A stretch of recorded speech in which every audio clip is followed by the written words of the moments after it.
По најавата дека е регистриран нов бран на овчи сипаници во државата, штипските епидемиолози смируваат. Бројот на заболени деца во Штип е минимален. Во месец април се регистрирани само 2 случаи. Исто волку пациенти заболени од варичела имало и во март. За разлика од кај нас, во останатите градови во државата бројот на новозаболени постојано расте. До сега се регистрирани над 3000 заболени, што е за 15% повеќе од минатата година.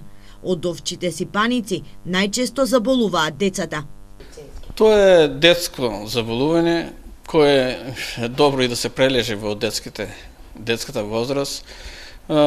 Децата во училишта, помалите во градинките се во контакт и тука се пренесува тоа заболување.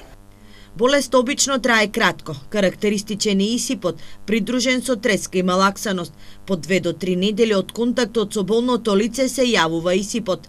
Подобро е овчите сипаници да се прележат во детството, бидејќи кај возрастните можат да настанат одредени компликации. Ако не заболи во детска возраст, а заболи во повозрастни години, тоа ќе се појавува едно друго заболување, херпес зостер, кое што е слично, меѓутоа многу потешко од големата сипаница. За полесно да се поминат сипаниците, лекарите препорачуваат задолжително користење на течна пудра, како и разни средства на база на камилица кои се за ублажување на чешањето.